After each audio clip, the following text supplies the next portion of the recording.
Europe, sidecar racing has always been a very popular sport. The heyday in motorcycle racing took place in the 1950s to the 1980s.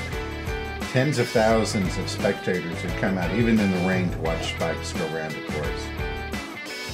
These old bikes would do 100 miles an hour in the straight, 60, 70 miles an hour in the corners. Notice they have cars on both the right side and the left side, where modern day sidecars are all on one side. Even Bonneville Salt Flats have a special class for sidecar racing. This is a true team event. It's also one of the places where a handicap rider can get onto a motorcycle and go out there and do speeds of over 200 miles an hour. Get everybody in line.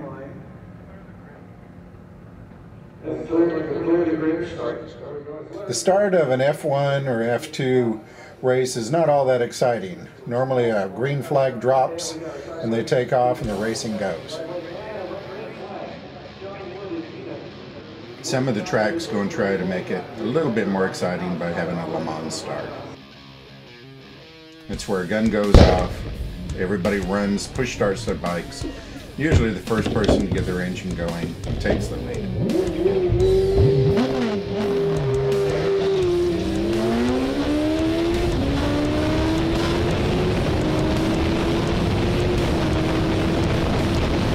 There's two different divisions of sidecar racers now.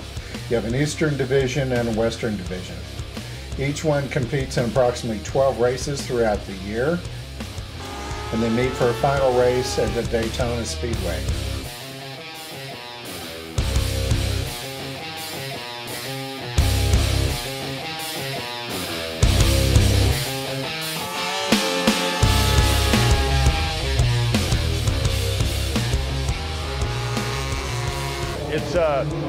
It's such a thrill to race sidecar racing, and especially Formula 1 and Formula 2 sidecar racing. This is a 2005, this is a CV1000RR Honda, pulling at about 165 horsepower. It'll do probably about 170 in the straights. And it's Bernard Euclid's my driver, and we've been a team for, this is our second year. And we're doing good. Yes, I do have a tendency to drag my rear in especially left-hand corners, 6'4", so a lot of times I have no choice but to drag my ass.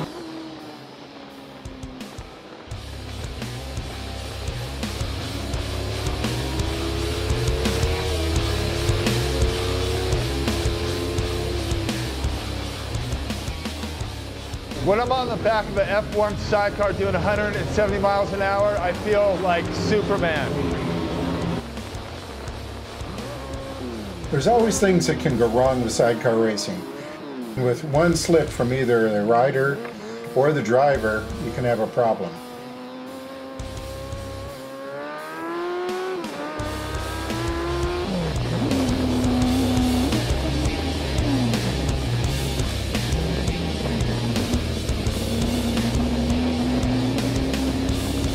You always have to watch out and worry about the other cars out there. You always look back to make sure when you're leaned over out there that you're not going to end up being hit by one of the other cars.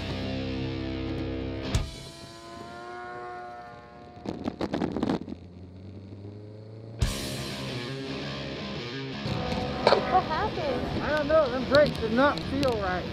Did you feel that head? Yeah, what was that? I don't know why. There's always close racing. You have to worry about what the other teams are doing.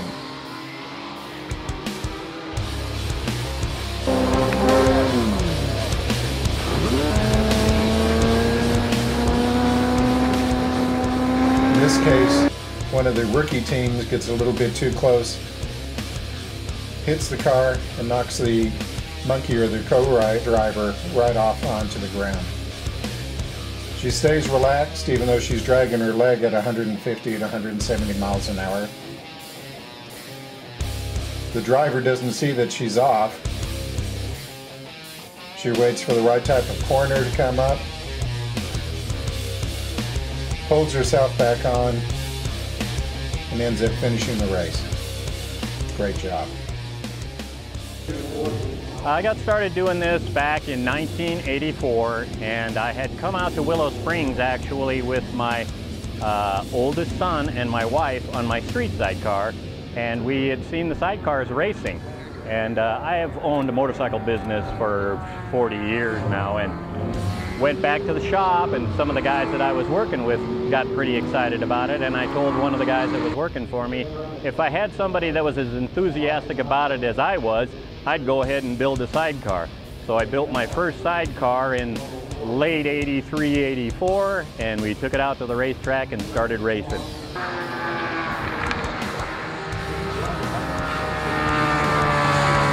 And from that point, it's progressed all the way up to my son racing with me and winning the Formula One championship for 4 years now. Then we started building sidecars, and I had been building sidecars for myself since '83, and as that started to progress, I was building short cars and long cars, and then the cars were coming into the shop. So out of the grid of 13 cars, there's probably 2 that have not been in my shop or were built by me.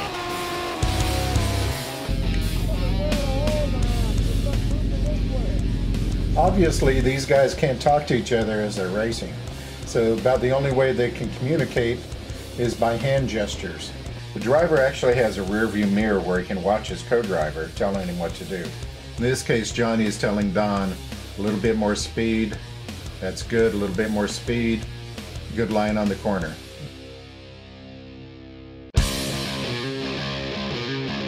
Of course, congratulations and high fives are always an important part of it. Good race, guys. Taxi ride can be one of the most exciting things you'll ever do. During the lunch break, these guys will take you out for 2 laps at 120 miles an hour, throw on a set of leathers, a helmet, and some gloves, and get out there and try to be a monkey for 2 laps.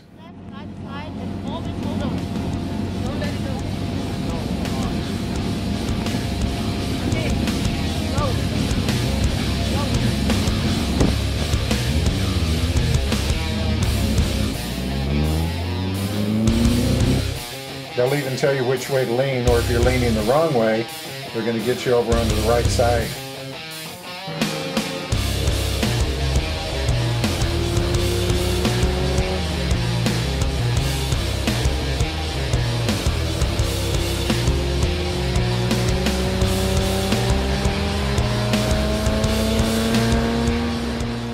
And once you get the hang of it, which doesn't take very long, they'll get up to speed and show you the time of your life.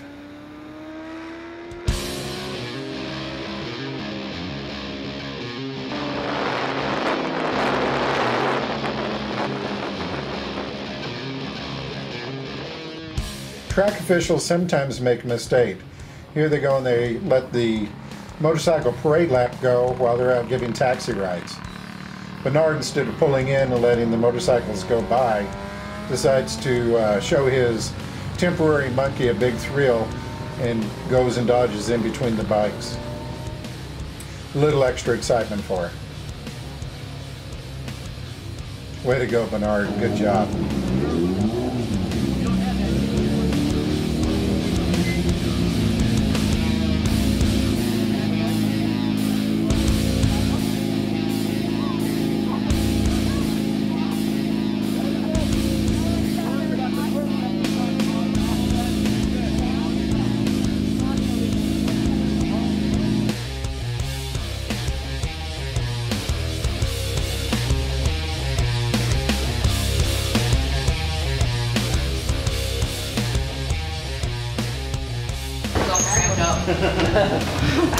Great job, guys. I had the death grip.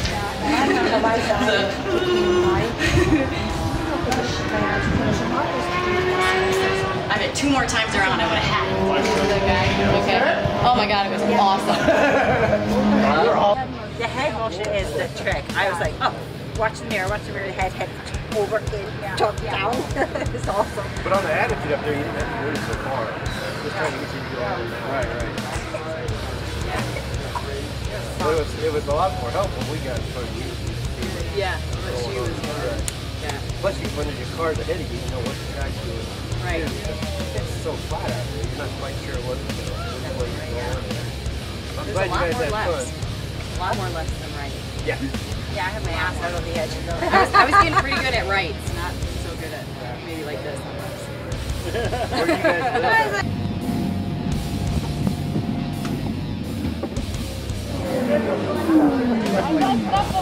I don't know how to open this. I messed up. She went the wrong way a couple of times. I'm sorry. I'm like crap. And I forgot to breathe. She did it a couple times on him too. Well, I guess Sabine finally learned how to breathe because the following year she was on the back of one of these sidecars racing around the track at 160 miles an hour. And I'm doing the air fence. Cody, get your ass out of the way. We're videotaping here. I got into sidecar racing a couple years ago, 5 years ago. They came to Portland. I'm doing the air fence and I thought these things were cool. And I said, hey, can I go for a ride? They said, yeah, sure, go ahead. He told me what to do, got a suit on, went out for 2 crazy laps with Wade Boyd and got hooked ever since.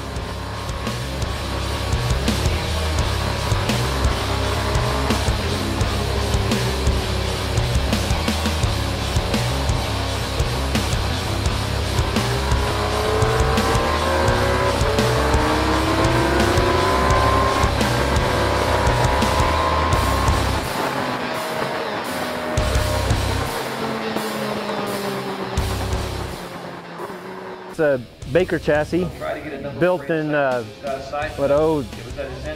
03 I think it was built. I'm not sure, but it's fully built by Becker Motor Works, ground up. It's got a 2006 GSXR 1000 motor in it, same configuration. We're probably going to have to weight down this chair so John can keep it down.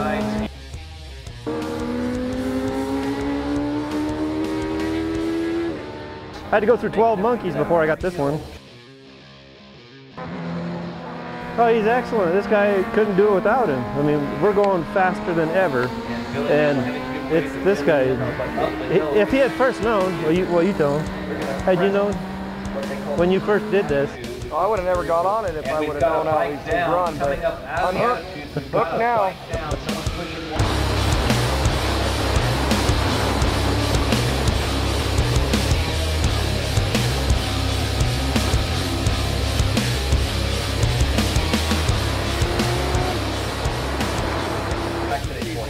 It's a good car. It's fast. We just got to figure out how to make it go there.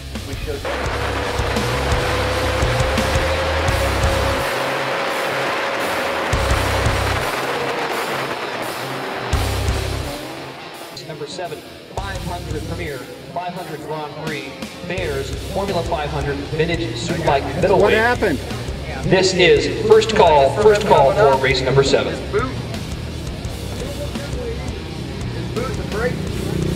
Like,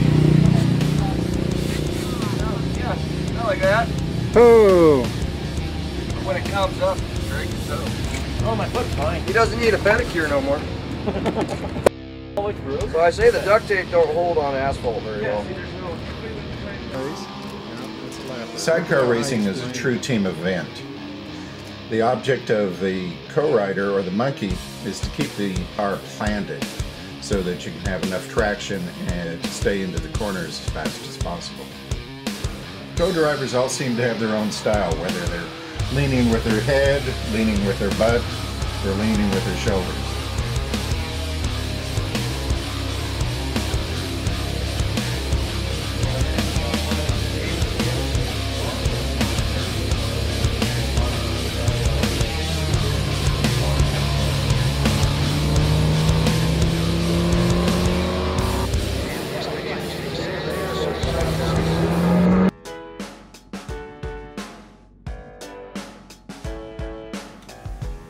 These teams all work together trying to get to the races and get everything going for each other so they can actually compete. They're all good friends. They help each other out all the time until the green flag drops and it's a different story. Here's the beginning of a race. They're all out there hugging, congratulating each other, giving each other high fives, and wishing each other the best of luck. You have 3 different classes of motorcycles in these different divisions. You have Formula 1, which is the fastest. These guys will do 170, 180 miles an hour in the straights. Formula 2, which is more of a beginner type system. These bikes will get out there and do 160, 170 miles an hour in the straights. And a good Formula 2 team can compete very well with a Formula 1 team.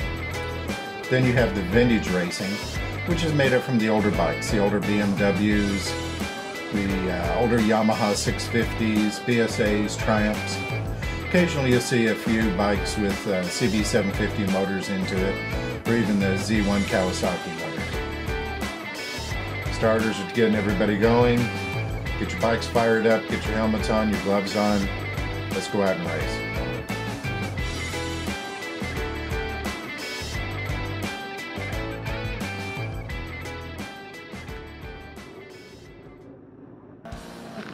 Green flag drops and they're off. No longer are they friends, now they're competitors.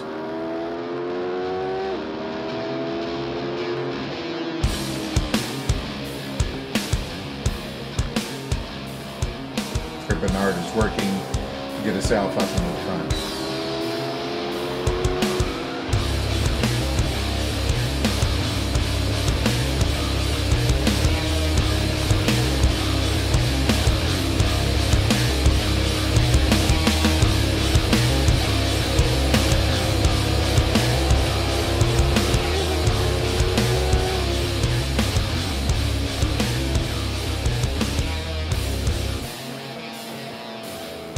There always seems to be some good racing between Bernard and Don Sawyer. Here Don is in the lead, and Bernard and Kevin are trying to catch up.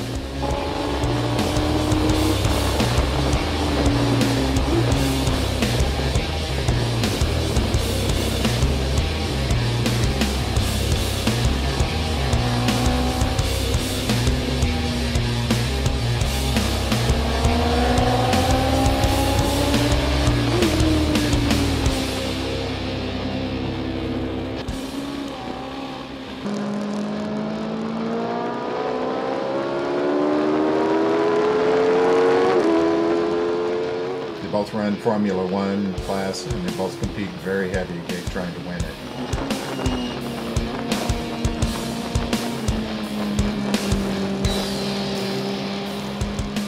In this case, Don and John are up in the lead. Kevin and Bernard are in second place. This is the final lap. They're both juggling, trying to get into first place.